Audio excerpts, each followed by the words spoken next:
Admissions Interview. My name is Caroline Diarte Edwards. I was Director of Admissions at INSEAD, and I'm here with my colleague Melissa Jones, who was also a colleague of mine at INSEAD in the MBA team.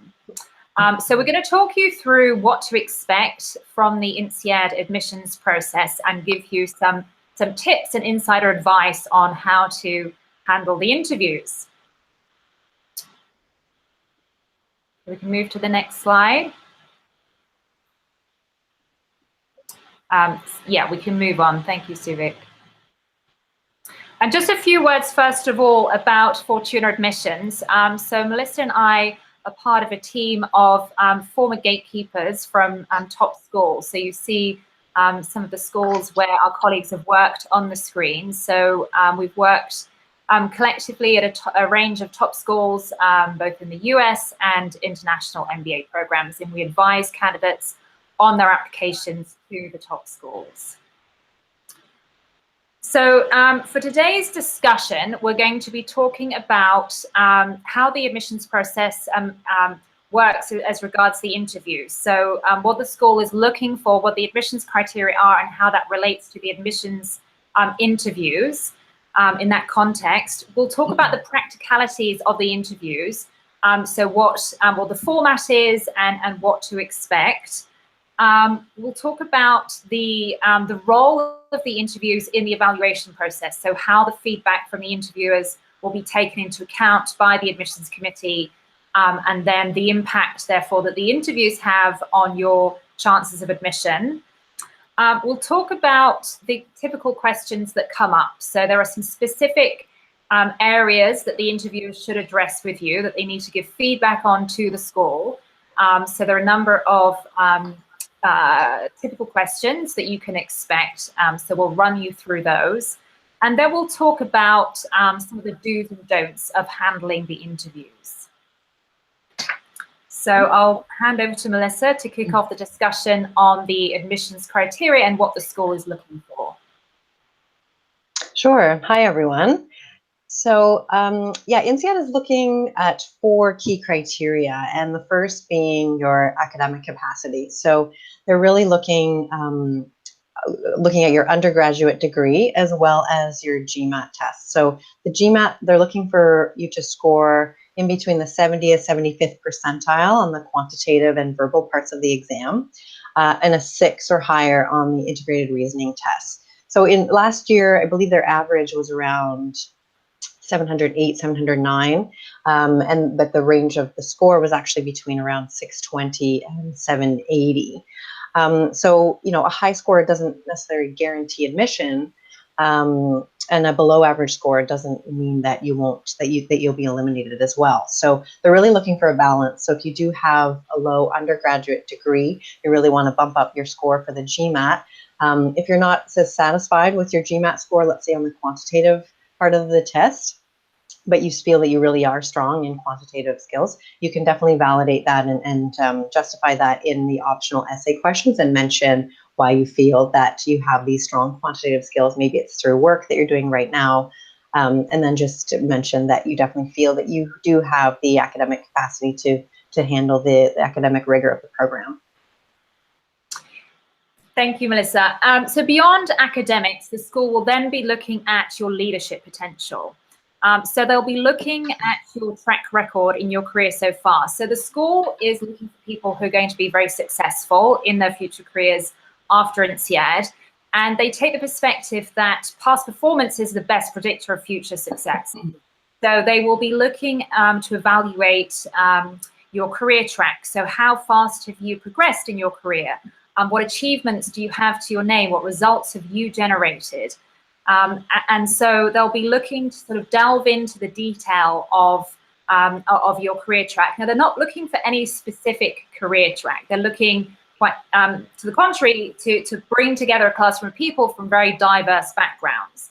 So sometimes candidates are concerned that they don't have the right type of work experience. That shouldn't be a concern. In fact, having somewhat unusual work experiences is often a benefit in the admissions process, because there are less people applying with the same profile as you.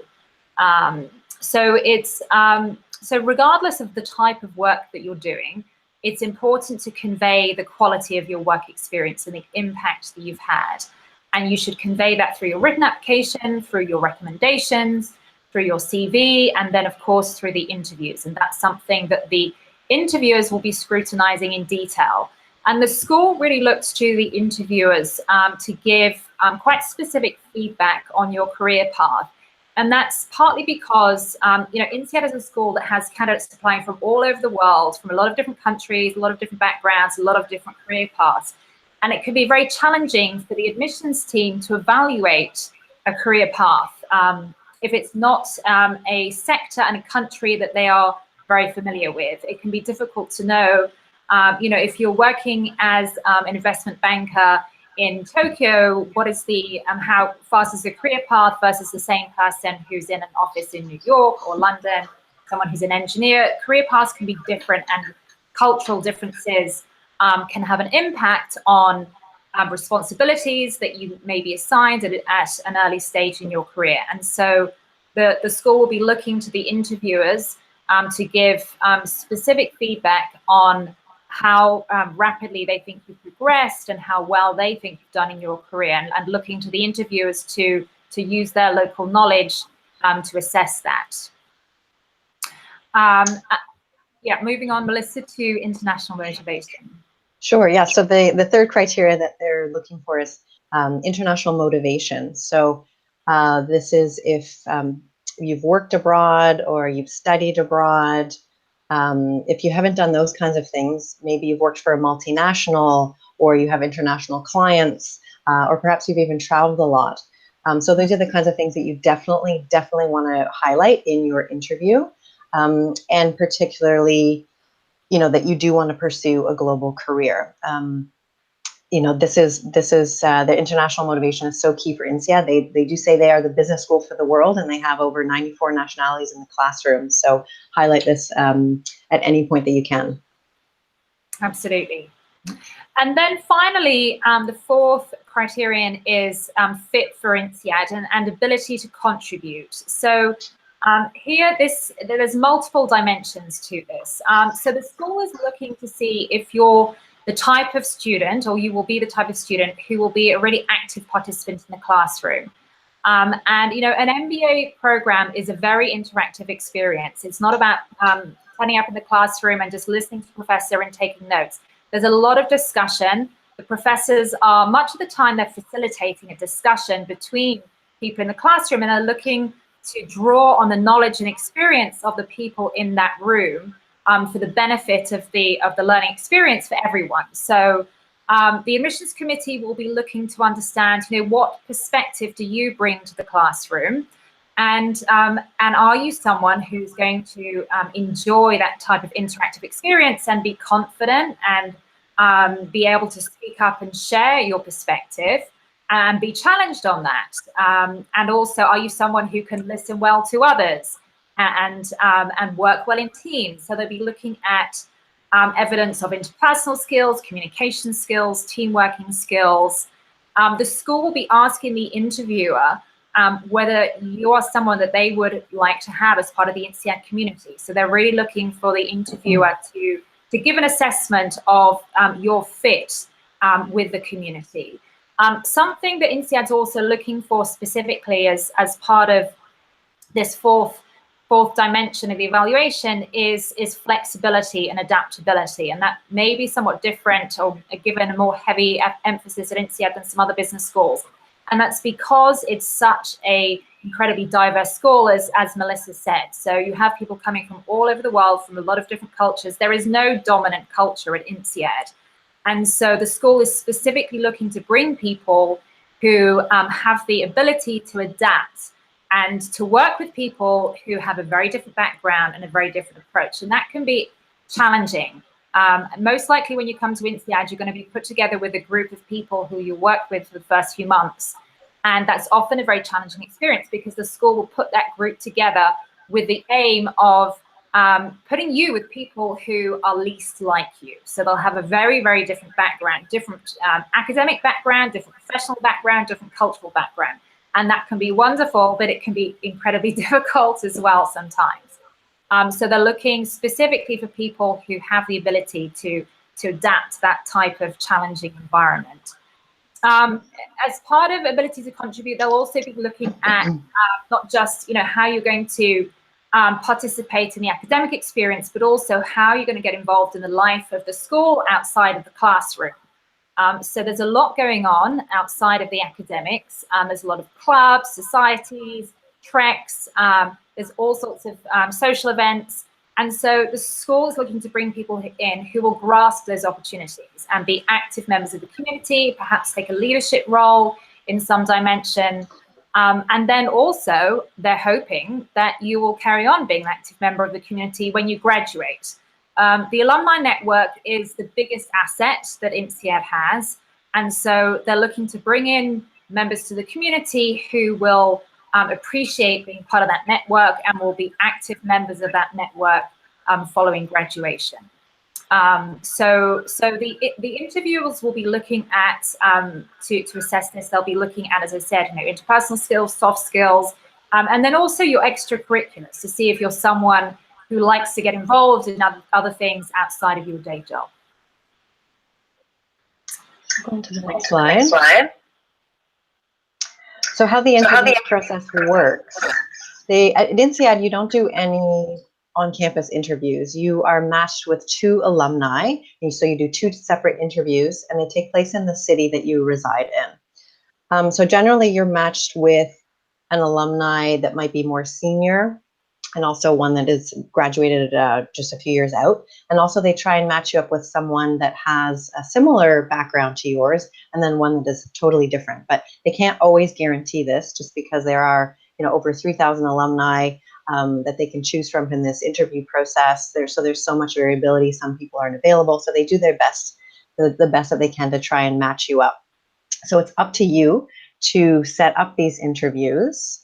So you reach out to them by email or phone, you set up a time and a place with them. Generally, they last around an hour on average, but sometimes we've heard of them lasting about 30 minutes. Sometimes they've gone to 2 hours. The longest I've heard is 4 hours, where the person was really, really getting grilled. But that's because, they were having such a great conversation and really got along. And, so either way, you never really know how long it's going to take. So do make sure that you have allotted a lot of time before and afterwards. And also in terms of where it takes place, it could be set up in a coffee shop. It could be set up in the alumni's in their office place.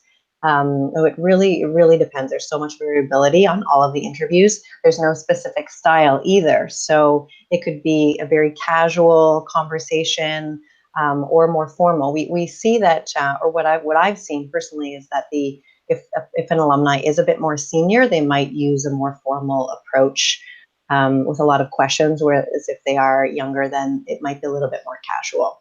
But you never really know how it's going to go. There's no guidance from INSEAD as to how you should conduct the interview. However, they are given, they are supposed to report back to the alumni on specific items, and that report is submitted within 48 hours after the interview. That's right. Thank you, Melissa. So in terms of the role of the interviews in the evaluation process, so as Melissa said, the interviewers submit their reports within 48 hours, or the admissions team hope that the interviewer reports that within 48 hours. And then that report is added to your file. Once your file is complete, so it's complete when it has both interview reports added to it, then it will go to a file reader who will review everything in its entirety. So sometimes people wonder, this, after the interview process, is it just the interview reports that they're feeding into the admissions committee for the final decision? That's not the case. So the file reader will scrutinize in detail and actually go through your essays and your transcripts and all of those different elements with a finer tooth comb than they may have done at the pre-selection stage, so the pre-interview stage. So they'll spend a lot of time combing through your essays, the application form, your recommendations, the resume, and then the interview report. So they'll look at all of this material together to get a holistic view of your candidacy and what you would potentially bring to the school. Then the file will then go to a second file reader who will also go through the same process. And those people will come to a conclusion and make a recommendation to the admissions committee. And they will recommend whether you should be admitted, whether you should be rejected, whether you should be waitlisted, or sometimes they might make a recommendation that, this candidate should be requested to come back with a year or more work experience. So they think that you've applied too early, or perhaps you haven't got enough international experience. So they may also have a recommendation on how you can improve your candidacy before you should be admitted.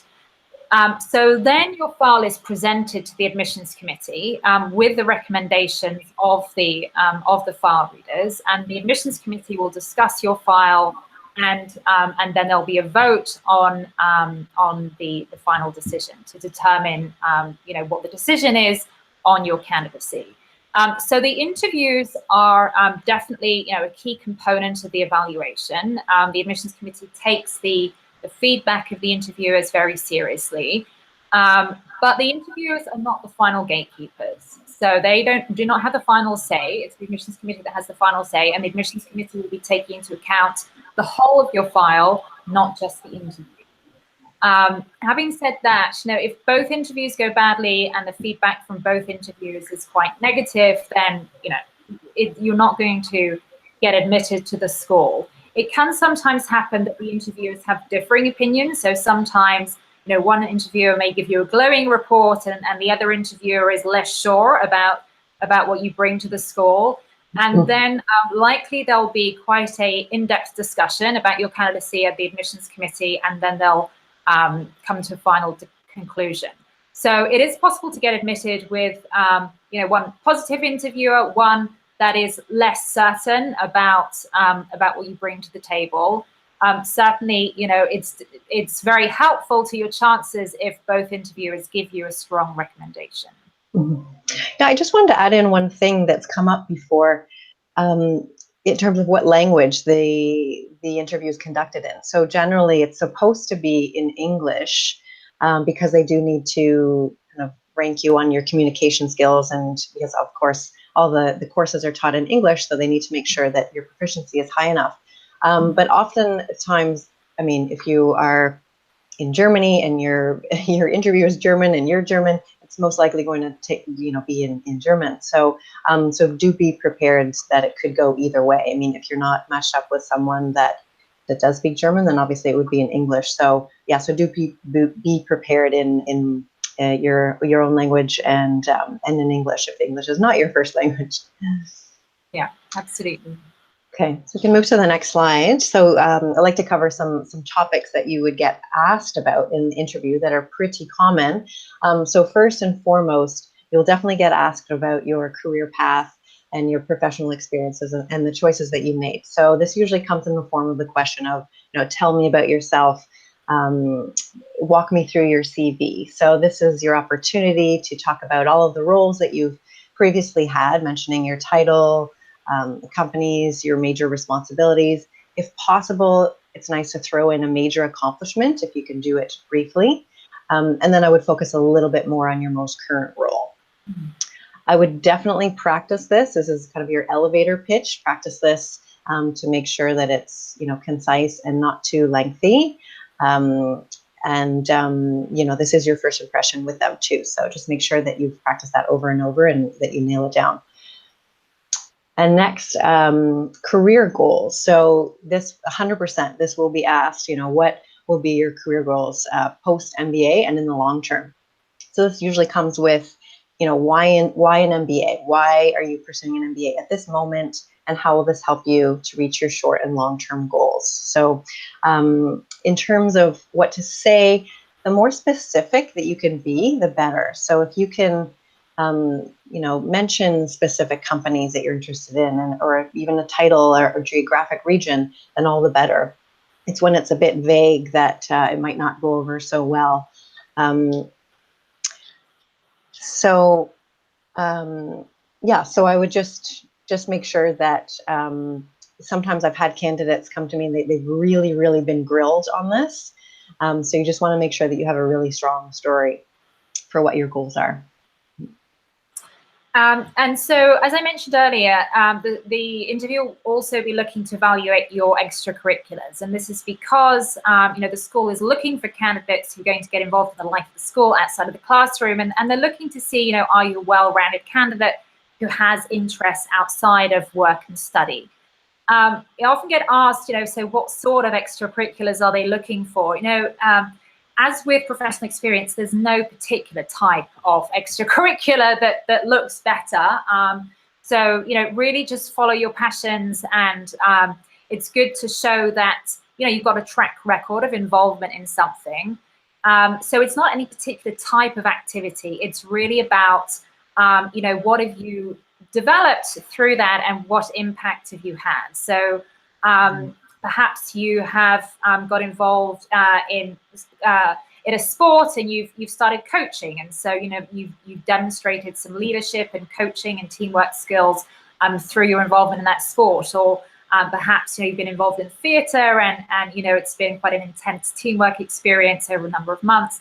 There's a lot of different things that can be. There's volunteering, sports. There's tons of different activities that it could be, travel, etc.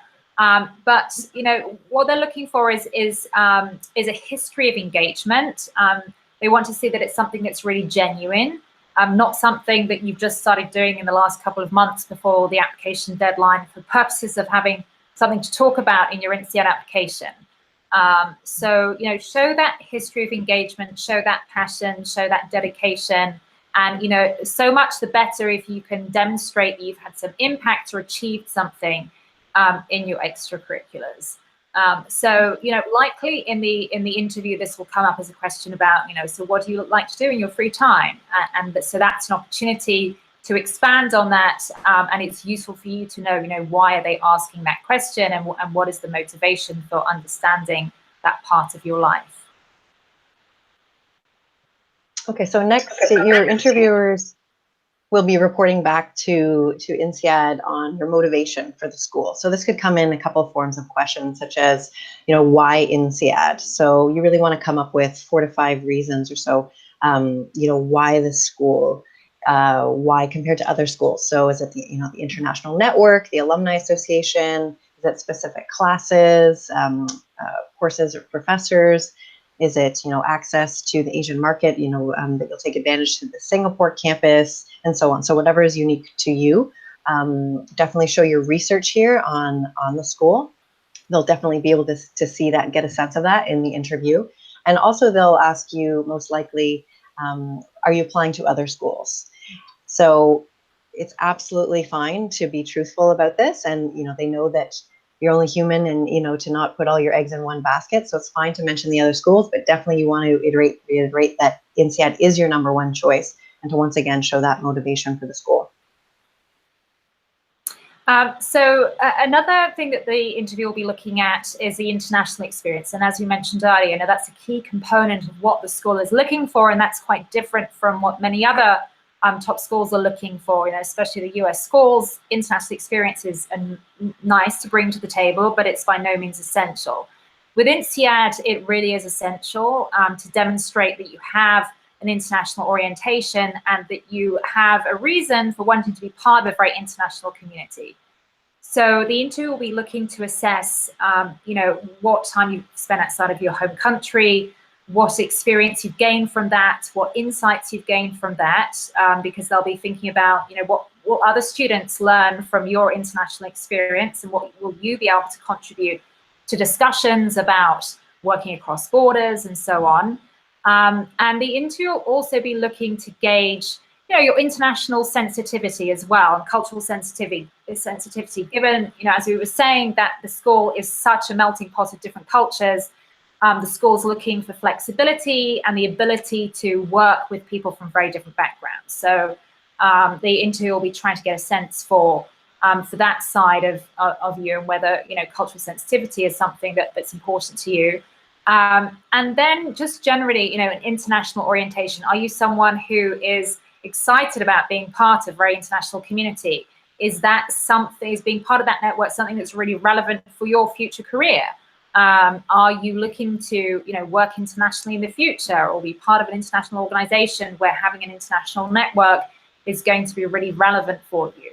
And especially if you don't have a lot of international experience so far, and the school understands that, not everyone has the opportunity to get tons of international experience before they come to INSEAD.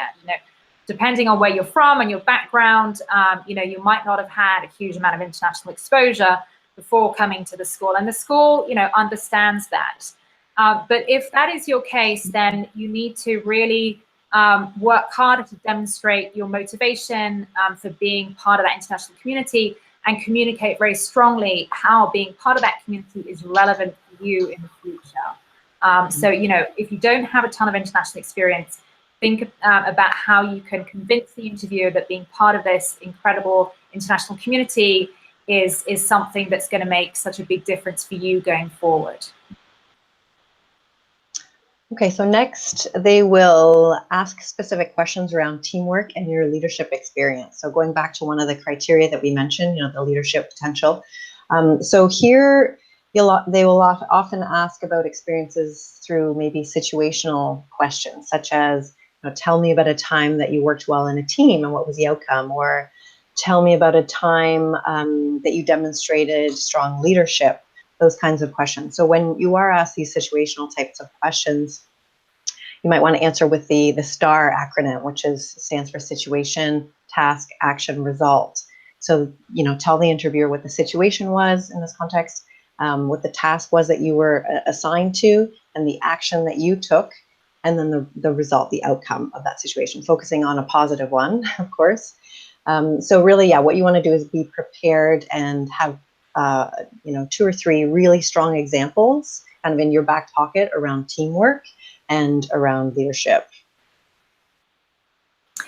And then beyond talking about your own background, be prepared to answer some questions about what's going on in the world right now. So, the school's looking to see if you're someone who is well informed, especially if it's something that's happening in the news that relates to your industry, something that you could be expected to know about. So make sure that, before the interviews, you've read some good quality press, maybe The Economist, Financial Times, Wall Street Journal.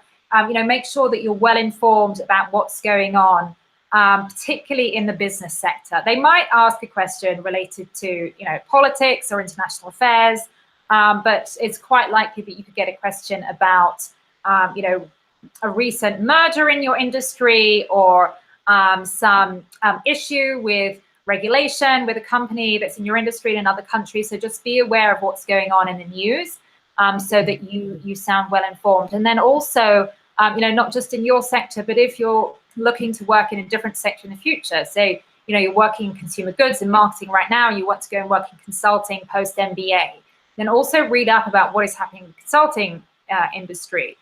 So think about, not just your sector right now, but where your career will be going in the future, and show that you're well informed. As Melissa said, it's important to show that you've thought very carefully about your career goals, and the school wants to see that your career goals are realistic, given your background and your skills, but also ambitious. So the interview will be looking to evaluate that, and if you're able to talk knowledgeably about the sector that you're looking to target in the future, and perhaps something that's going on in the news related to that sector, then it shows that you've taken this seriously, that this is something that's very real for you, that it's genuine, and it's not something that you just pulled out of thin air for the purposes of your admissions interview. Okay.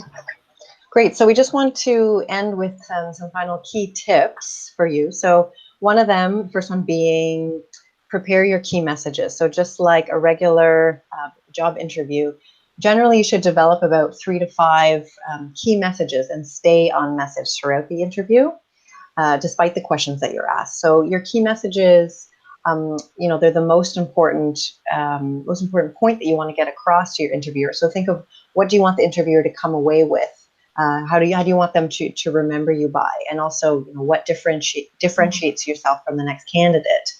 But you also need to match your key messages with the criteria of the school, the ones that we already mentioned.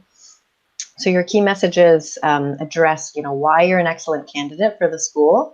And so make sure that you have nailed these messages down, and inject your messages in whenever you can, particularly with examples, and even with stories, even better. And then also think about what concerns the school might have about your profile, and anticipate those and think about how you're going to address those. So it may be that, for example, perhaps you have a gap in your resume, perhaps you have taken a sideways move in your career at some point, perhaps your extracurriculars have been rather lucky in the past year because you've been traveling all over the world and you haven't been able to do much outside of work for the past 12 months. So think objectively before your interviews about, what are your strengths and weaknesses as a candidate? And it can also be very useful to get some feedback on this from someone else who knows the school. So think about, objectively, what do I bring to the school, and what are the positives, and what concerns might the school have? Because those concerns could well be the subject of discussion at your interview. So you need to think ahead of time how you're going to address that. Now, if you have an academic concern, that should not come up in the interview. So the interviewers are not asked to evaluate your academic background. So that's something that the school really evaluates mainly on paper through your academic track record, your degrees, and your GMAT. So the interviewer is not supposed to be really spending much time looking at your academic track record. So they shouldn't be asking you much about your GMAT. I mean, as Melissa said, there's actually a lot of variability in how the interviews are conducted, even though the school gives quite specific guidelines to the interviewers. There's quite in practice, there's a lot of variability. So normally the academics would not be a subject of discussion, but other areas will be. And so just be prepared to address any potential concern. Think carefully about how you're going to respond. You don't want to appear defensive. You also don't want to over dramatize things. So just, address it in a very matter-of-fact way. And don't get too worried about it. There are lots of people who go to business school who have, been laid off from their job at some point, or, who have taken an extra year to graduate from undergrad for whatever reason. So you can be forgiven for not having the perfect profile in every single dimension. Okay, so don't get too wrapped up in your concern about something that might not appear ideal in your profile. Just be matter of fact about it, explain the situation, and then hopefully the discussion will move on. Okay, next is practice, practice, practice. So often when we rehearse and practice in our head and then you open your mouth, it doesn't come out exactly how it was coming when it was coming out in your head. So what we encourage you to do is to practice out loud. So speak. You could do it with a friend. You could do it with a colleague, or you could. That's something that Fortuna works with. We do some mock interviews where we will sit down with the candidate for an hour and just run through a bunch of questions and then provide a lot of feedback at the end. So, or another way to do it is also just practicing in the mirror too. Absolutely. And so as part of that practicing, make sure that you get feedback if at all possible. So, for some candidates, you might not have been through an interview for some time. If you've been with the same employer for a few years, it might be a while since you've been through an interview process. So it's good to sit down with somebody else, as Melissa said, and get their perspective on how you present yourself. It can be difficult to evaluate that yourself sometimes. And they may be able to, highlight things that you're not presenting as effectively. If they know especially if they know your career and they know your profile quite well, they may be able to give you some useful feedback on, how you can highlight your strengths more effectively, or some particular achievement that you could weave into your response when you're talking about your career path to date. So definitely, get someone to put you through your paces. Having that rehearsal can help you feel more confident and give a smoother delivery on the day. And next is research your interviewers. So you will be provided, of course, with their names and company information. So what we suggest is to just do a quick search on LinkedIn, do a Google search as well on their names as well as their companies, find out as much as you can about that person, just so you are as well prepared as possible. And can ask them relevant questions. And also you might come across some personal things that you might connect with, and so that could be a good talking point during your interviews. And then it's important to have continued learning about the school. So as we said earlier, the school will be looking to the interviewer to give feedback on how motivated you are to join INSEAD. And you may have noticed that in the written application, there isn't a question about why you're applying to INSEAD. There used to be a question, and it's not in the written application any longer. So the school has shifted the evaluation of your motivation for the school away from the written application and into the interview. So it's very important that you get across at that stage why it is that you're applying to the school.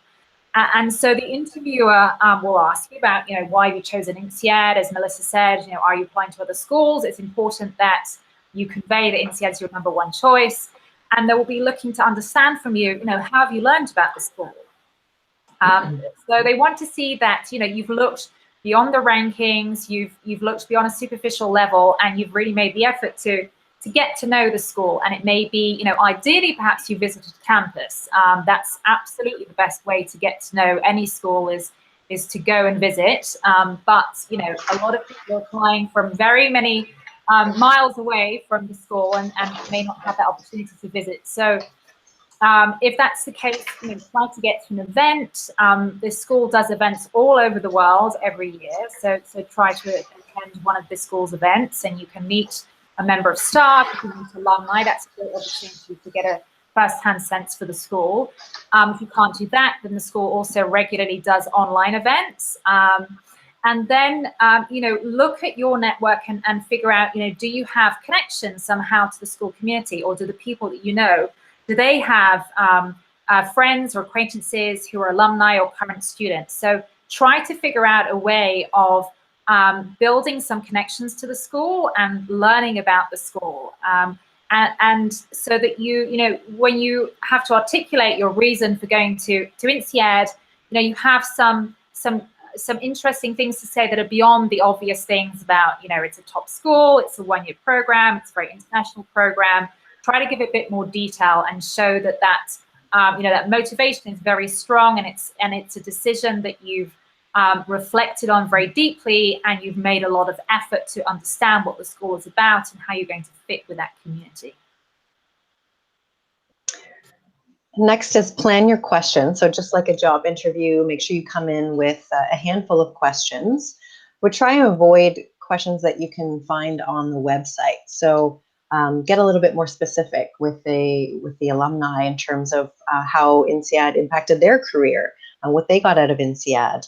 What was the most valuable lesson that they learned from INSEAD? Talk about the alumni network. Has that been valuable to them? So things like that, what they think the strength of the school is. So just talk a little bit more about their experiences in their career. Get them talking. Yeah, people are always happy to talk about themselves. So that's always good. Exactly. We often get asked, what should you wear for the interview?